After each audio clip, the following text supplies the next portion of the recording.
And Nigerian ministers are in a closed-door meeting as they prepare for 11th Binational Commission meeting to be held on Tuesday. Now, all eyes will be on South Africa President Cyril Ramaphosa and his counterpart, President Tinubu. Both countries share a historical relationship, and their partnership continues to evolve even in dynamic landscape. The meeting is an opportunity to address pressing issues, unlock new avenues for trade, and explore joint initiatives that benefit the citizens of both countries.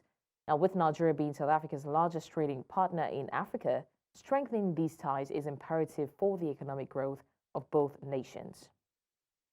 Right now, our correspondent, Bongani Siziba, is in Cape Town and will be crossing over to her for more on this closed-door meeting.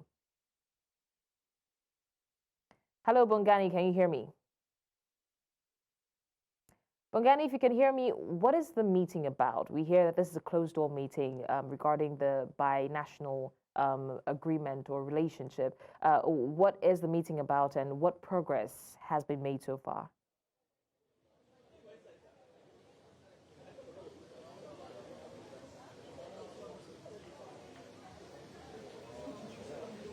Yes, the meeting is about to enhance the economic ties between the two countries. We know that Nigeria and South Africa are the biggest trade partners in Africa. So this meeting is about also to boost that. We have delegates. If I can ask my camera person just to pan and show you delegates that are here. We know that both countries are major powerhouses on the continent and they share the richest tapestry in connections through trade, culture and mutual interest.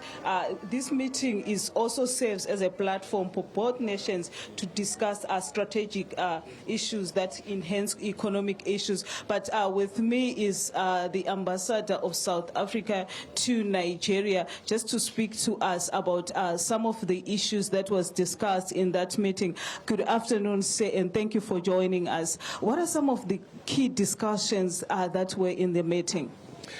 Well, first of all, at a political level, the meeting was emphasizing the importance of the political consultations between the two nations to ensure that they actually join in the leadership of uplifting Africa and dealing with some of the challenges that the African continent is having. So, for example, the meeting was actually emphasizing the need for the ministers of foreign affairs to actually meet regularly to consult on these matters. But then the issues of trade, industry and investment were also next. And in that area, for example, the Nigerian delegation was actually emphasizing the priorities that have come from the Nigerian, I think, 5-year plan, MTF, and therefore saying, for example, agriculture and digital economy should be introduced in the discussions, because in the past they have not actually taken any prominence, and therefore the decision was to actually highlight, uplift those issues and get the parties to start engaging, because these are new areas of concern, particularly from the Nigerian side. But other than that, the normal issues that have been under discussion for some time, market access issues, how we ensure that Nigerian business can find it easy to come and do business in South Africa and invest in South Africa, and similarly how South African businesses can continue to be able to stay in Nigeria and not the trend that we are seeing that some of them are actually moving out. So that particular discussion meant that we need to actually ensure that the committee that was established before of businesses from South Africa and businesses representatives from Nigeria, it's called JMICT, the Joint Ministerial Advisory Committee on Industry, Trade and Investment. It's supposed to meet. It hasn't been meeting. So the meeting is directing that by March this meeting should have happened, because it must deal with the issues of market access.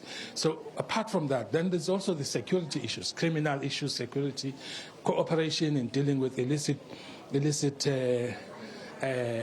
drug trafficking,